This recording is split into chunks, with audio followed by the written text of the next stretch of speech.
Looking into the discussion about these climate change protests, we joined now via Skype by Bukelwa Nzimande, climate and energy campaigner at Greenpeace Africa. Bukelwa, good afternoon. Thank you so much for joining us here on the SABC News channel. Good afternoon. Thank you so much for having me.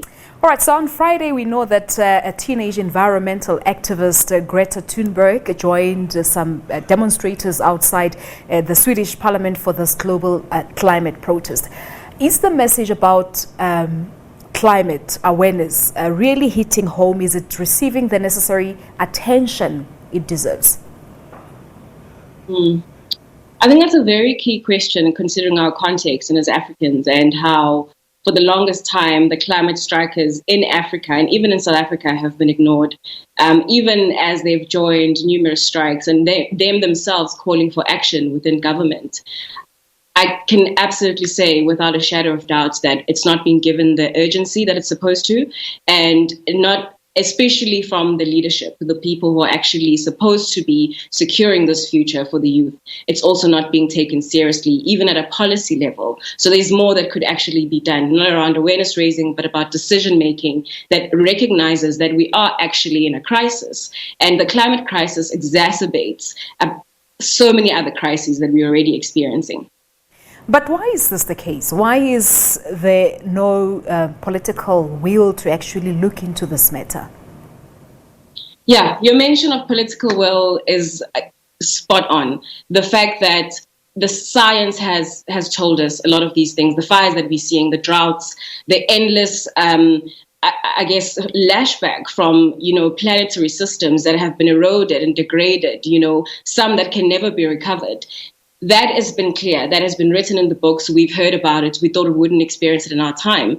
But our leaders continue to fail us. They continue to fail the youth. And they also continue to fail the most vulnerable people in our communities.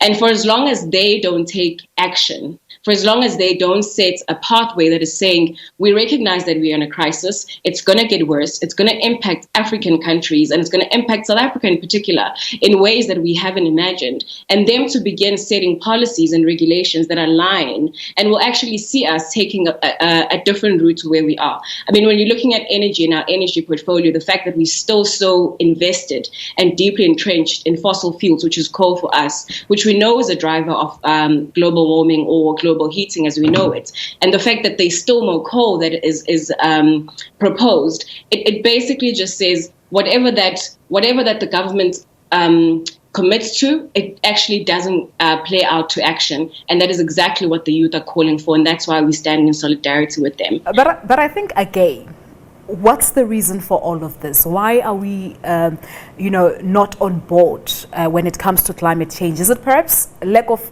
education, or is it just pure ignorance? So I definitely think that there are a number of things that are at play. The first one is that people need to be made aware that a climate crisis or the climate crisis or climate change is it's not just a niche topic. It's not just something that has been spoken of, in specific circles or for the elite, especially because we know that the vulnerable, the underrepresented, those who've actually been dealt the worst hands in our society are the ones who are going to be impacted the most.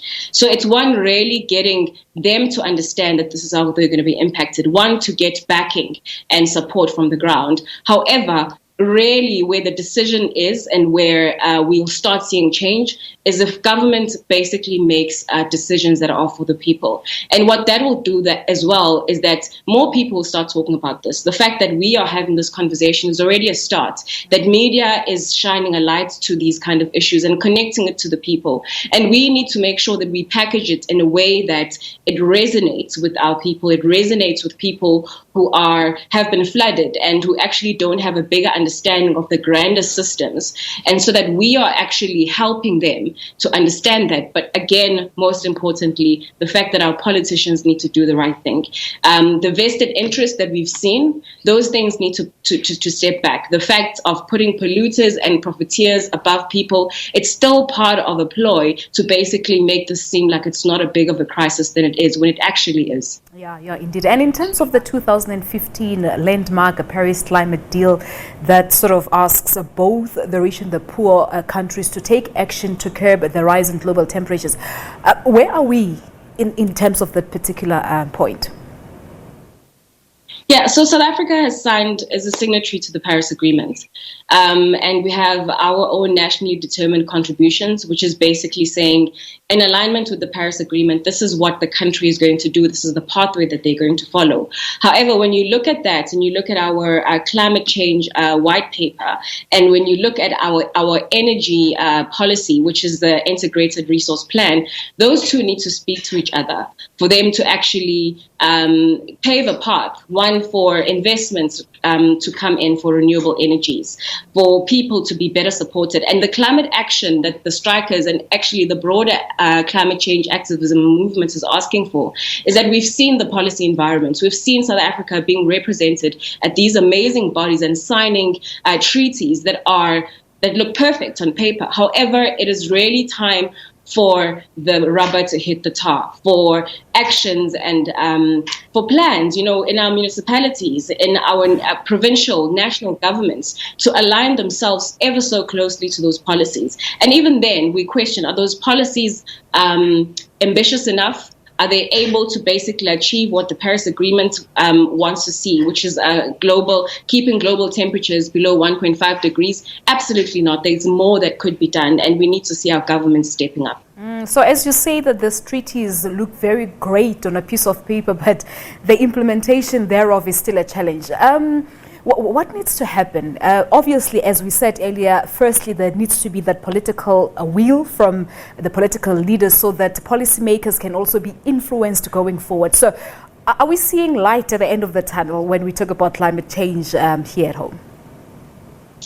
I guess as somebody who's been an activist for most of my life, even beyond my profession, I can tell you that from 2018, when you mentioned that the Swedish media picked up a story of this little girl who was sitting outside Parliament, that for us was something that was new. We started seeing a rollout. I mean, last year, we saw the biggest representation of climate activists on the streets, which is the one thing. We're seeing a shift in how people are talking about climate change. The second thing is that we definitely need to stop thinking and communicating about climate change as if it's this silo thing. Climate change impacts on so many different systems. It impacts on water accessibility, on farmers and drought, everything that you can possibly imagine, infrastructure. So if you imagine a country like South Africa where we are threatened by lack of jobs, poverty, that climate change will come and basically multiply whatever issues that we are experiencing. And looking back at COVID, which is the current crisis that we're handling, we've already seen our government move swiftly. Again, was it good enough? Was it at the right times? Those are questions that are good for us to ask. But what we saw is that we saw funds being channeled in a way where we recognize that COVID isn't only a health crisis. It's going to impact on so many different things, on people's access to food, on malnutrition and gender-based violence and women. And the minute that we begin to start having climate change conversations and recognize how it impacts on the broader society, that for me will signal towards a new path where we are planning with the broader picture in mind. We are planning for the future, and we're not thinking in a myopic sense where we're making decisions for the now, but we're securing the future, not only for us, but for the next generations as well. Very important indeed that you make mention of the fact that it's intertwined to the socioeconomic challenges that we're facing as a country. Thank you so much for coming through, Bukelwa. Sure, thank you. All right, Bukelwa Nzimande is climate and energy campaigner at Greenpeace Africa, having that conversation on climate change and its effects here on the country going forward. As she says, it impacts on other elements of our lives.